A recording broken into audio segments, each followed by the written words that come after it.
Yechia Melech HaMashiach, on reprend le Fabringen, on commence le Fabringen, parce que ce soir c'est Fabringen spécial, c'est pour ça qu'il y a des forces tellement grandes qui sont en train de descendre pour préparer le monde à la révélation du roi Mashiach, puisqu'on fête Kohar Nissan.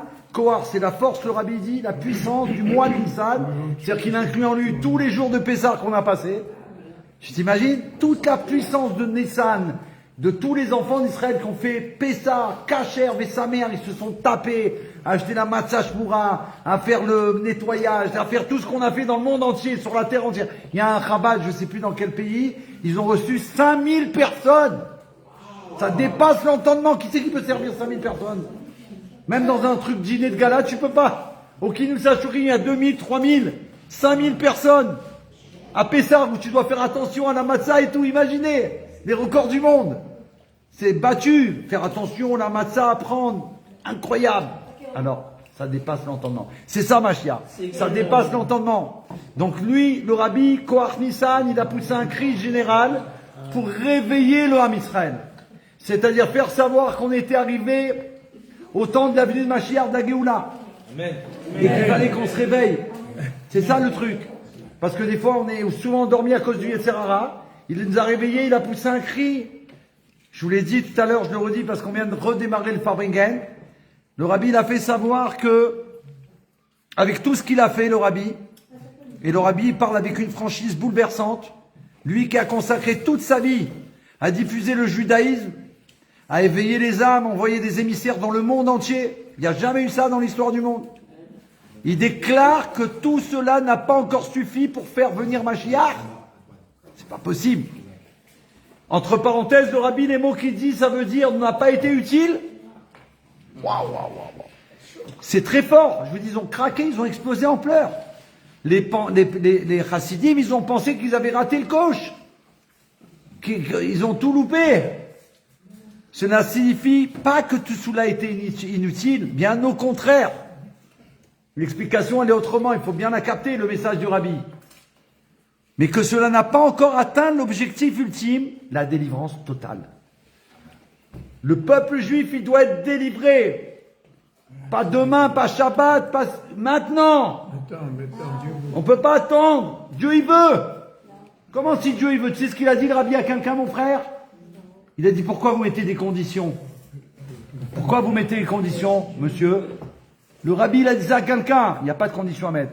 Il y a dit, Hachem, il met des conditions. C'est lui. Mais nous, on n'a pas à mettre de conditions. Nous, on veut la Géoula toute. C'est nous qu'on est dans son monde. C'est nous qu'on est dans l'exil. C'est nous qu'on a accepté la mission. Quelles conditions? Le Rabbi nous a dit qu'on a tout fini. Il n'y a pas de conditions à la Géoula. Une condition pour nous-mêmes, c'est qu'on se fait des blocages nous-mêmes. Non, il dit, il n'y a pas une condition. Parce qu'une fois, quelqu'un, il a dit au Rabbi, il a dit, il faut demander Mashiach, le Rabbi devant lui. La vidéo, elle a été diffusée cette semaine. Il a dit, oui, c'est rapporté dans la Torah, si vous écoutez ma voix. Le Rabbi lui a dit, pourquoi vous mettez des conditions? Dieu, il met des conditions. C'est Hachem. Mais vous n'avez pas à mettre de conditions. On n'est pas Hachem, nous, pour mettre des conditions. Nous, on veut la Géoula tout de suite. Quelles conditions? On ne peut plus attendre. On ne veut plus attendre. Il n'y a plus à attendre. Le monde, il est prêt. Le Rabbi nous a dit, world is ready. Le monde, il est prêt. Le Rabbi, ça veut dire que s'il dit que le monde, il est prêt, c'est qu'il sait qu'il est prêt, le monde. Il a un niveau, on n'est pas là, nous. Mais on peut lui faire confiance. Moshe Rabbeinu, s'il nous dit d'avancer, on lui a fait comprendre. Chai, Moshe Rabbeinu, quand il a dit d'avancer, d'accord? Parce qu'on était en train de crier, on ne savait plus quoi faire, on connaît tout ça, on l'a étudié. Qu'est-ce qui s'est passé? Qu'est-ce qui s'est passé? Moshe lui, Dieu Hachem, Akadosh Baruch Hu, il a appelé Moshe, il a crié, il a dit, qu'est-ce que tu viens me voir à moi? Les enfants d'Israël, ils se disent, qu'est-ce qui se passe? Qu'est-ce que tu viens me voir à moi? Hachem, il lui dit ça. Sous-entendu, ne viens pas te plaindre. On ne doit pas se plaindre. Hachem, il dit à Moshe, dis aux enfants d'Israël d'avancer. Pourtant, on est en situation de, c'est fini. Non, mais c'est pas la galoute. Derrière, les Égyptiens, ils veulent nous en finir avec nous. À droite, le désert. À gauche, le désert. Devant la mer. Mais c'est pas la mer, c'est la plage à Natania. C'est pas ça du tout. C'est le contraire de la vie. Ces quatre situations, le Rabbi dit bien qu'elles sont compréhensibles d'après un cerveau humain. On va dire comme ça. D'accord? Il dit que c'est pas la bonne solution à ce moment-là. Que faut-il faire? Hachem dit à Moshe, dis aux enfants d'Israël d'avancer. Et ils avanceraient. Et on avance. Qui c'est qui avance? Narshon. Narshon, il fonce avec sa famille, il plonge dans la mer. La Torah nous enseigne que Narshon, c'était un homme grand. C'est pas quelqu'un, c'est important cette Nekuda, le Rabbi Souine. C'est pas quelqu'un, il y a des gens, ils sont pas choutes, on va dire entre parenthèses, bien que pas choutes, dans la Chassidut, c'est un niveau tellement élevé. Ça veut dire, on pourrait dire, attends, mais il comprenait pas, il a dit d'avancer, j'avance. Non, il comprenait tout. Il pouvait analyser tout, c'était un gadol. C'était un chef de tribu. Il pouvait analyser la situation et dire, attends, d'après la situation, on ne peut pas avancer. Le rabbi dit, il a mis son sérel de côté, son intellect. Obéi à Moshe, il a obéi à Moshe. Il a sauté, il a rentré avec sa famille, et on a eu le mérite, bien qu'il allait couler, il a crié. C'est ce que le rabbi fait, il crie. Tu es là en train de couler, tu fais quoi? Tu fais quoi? Tu ne cries pas? Pourquoi tu cries pas? Tu es fou, quoi? Crie! Hachem, il existe! C'est ton Dieu! Hachem, tu vas dire, je suis en train de couler. Je ne crie pas, je me tais, je noie. C'est ça que tu veux, il ne veut pas ça, Hachem. Il nous a mis dans le monde pas pour qu'on vive, pas pour le contraire. Mais il veut que tu te bouges, que tu montres à Dieu que tu crois en lui, Hachem. Tu vas lui faire ta mission, je la fais. Qu'est-ce que tu me fais là? Je vais couler. Admatai! Narshon, il pousse un cri. Admatai, la mer, elle s'ouvre. La mer, elle s'ouvre. Et ça, c'est féerique. Vous savez pourquoi?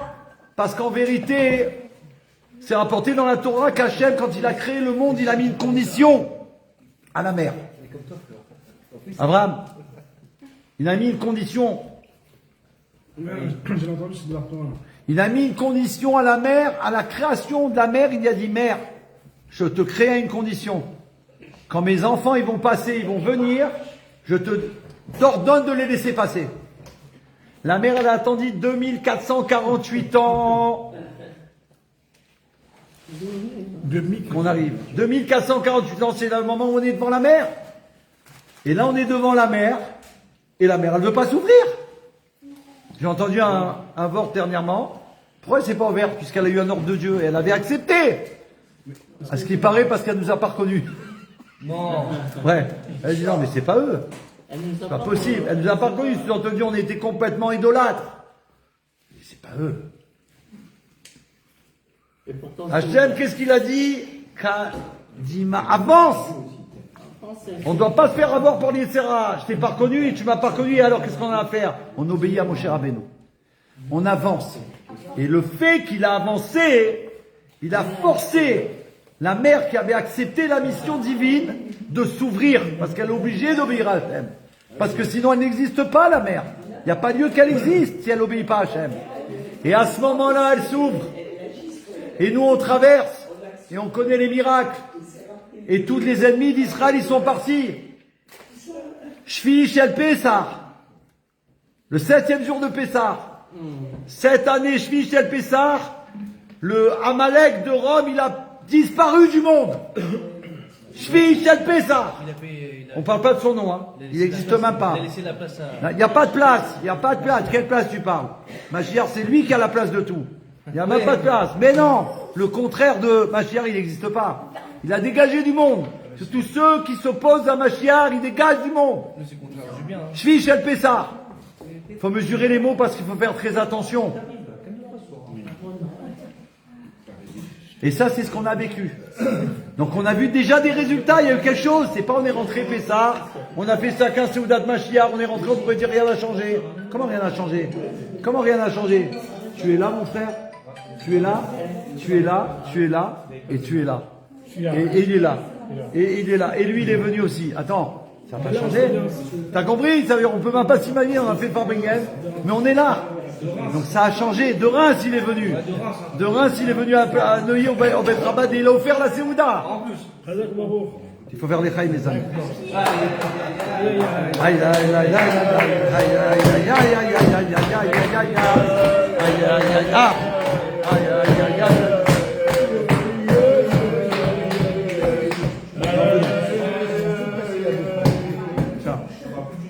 Attendez, il va vous servir, s'il vous plaît. Parce que c'est lui. Non, le bas là-bas, il va vous servir. Non, pour la bracha. Comme c'est le bas là. On a mis la bracha dedans. Tu peux prendre celle-là, mais il te sert lui, comme ça, c'est la bracha. Bah, la Séouda, il est venu de Reims pour faire une bracha. Tu veux te servir toi. Sers-toi. Il est venu de là-bas pour te servir. T'as compris?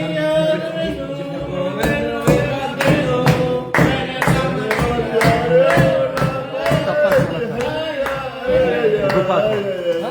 Écoutez, non, je dis non, au contraire, la Simcha, je vais vous raconter une histoire qu'on m'a racontée il y a 2 jours. Extraordinaire, Abraham, tu vas devenir fou. Non, fou de joie, non, fou de Mashiach. Le rabbi, il a dit, I'm crazy to Mashiach. Attends, fou, bien sûr qu'on peut être fou de joie, pas fou de la galoute.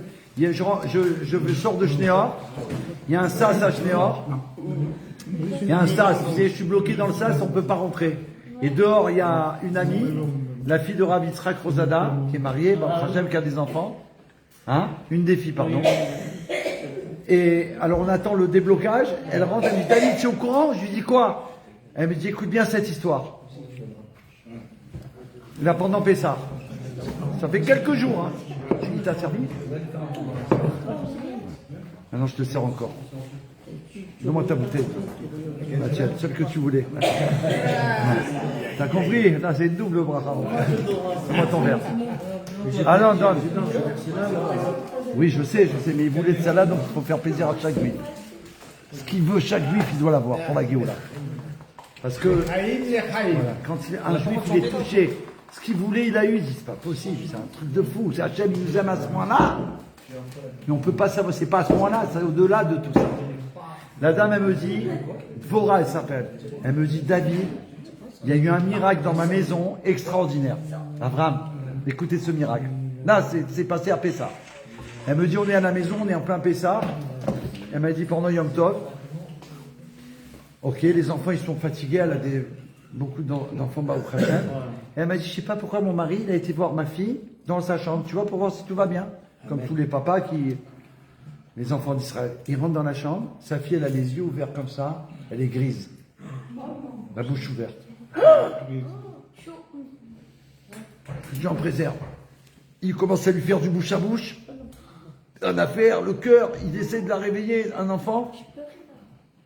Sa femme, parce qu'à un moment il est obligé de crier, sa femme elle vient, les enfants ils savent plus quoi faire. Elle m'a dit, David, on sait plus quoi faire. J'appelle ma mère, faites tes lits, pas un truc. Ils sont, que Dieu en préserve, un enfant, c'est pas possible, fais ça, la Géoula.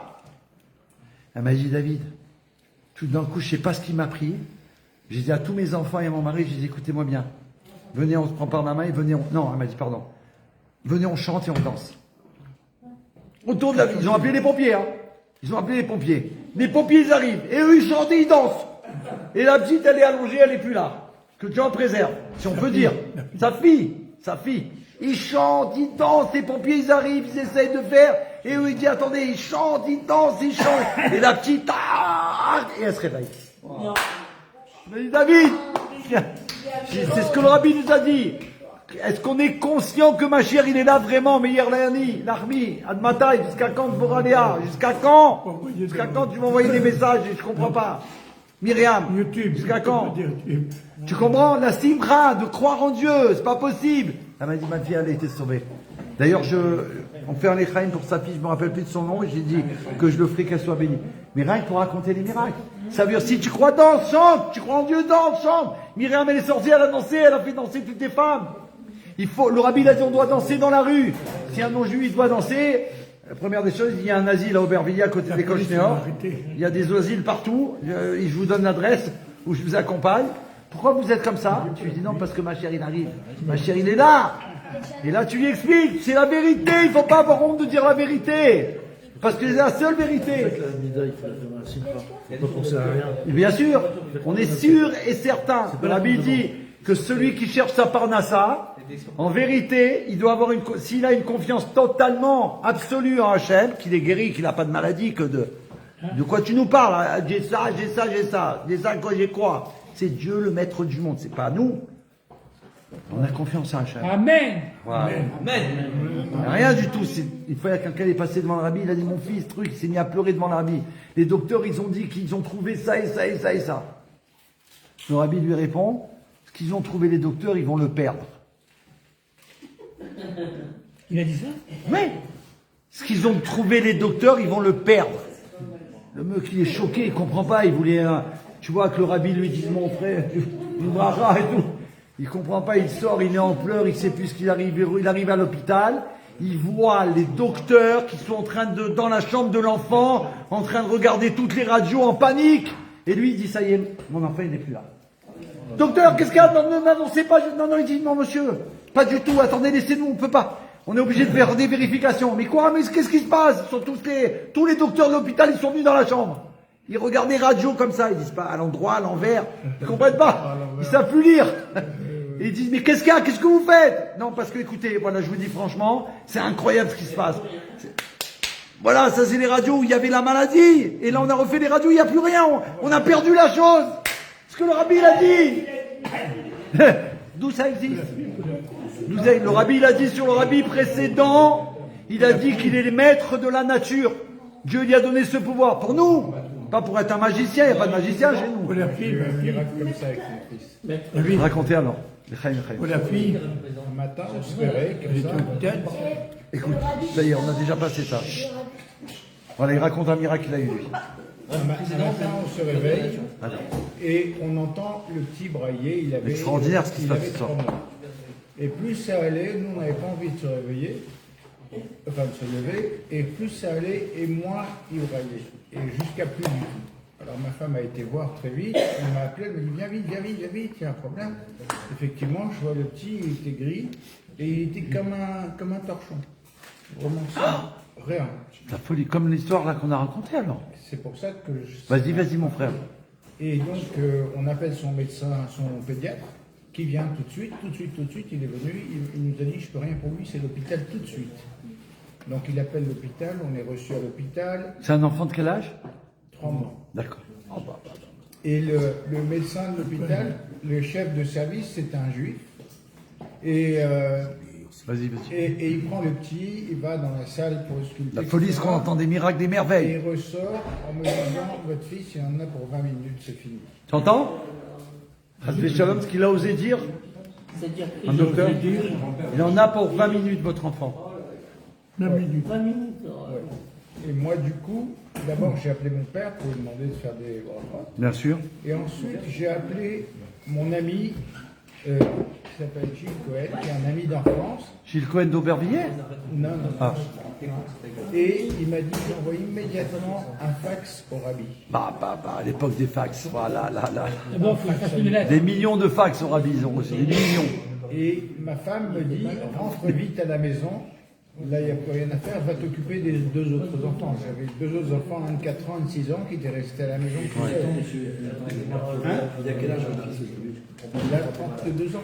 34 ans.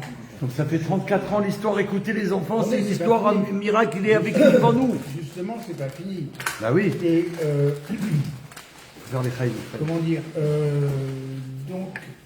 voilà. Et donc pendant que j'étais à la maison, où je m'occupais des petits, ma femme me rappelle en me disant viens vite, David il a bougé un pied. Ouais.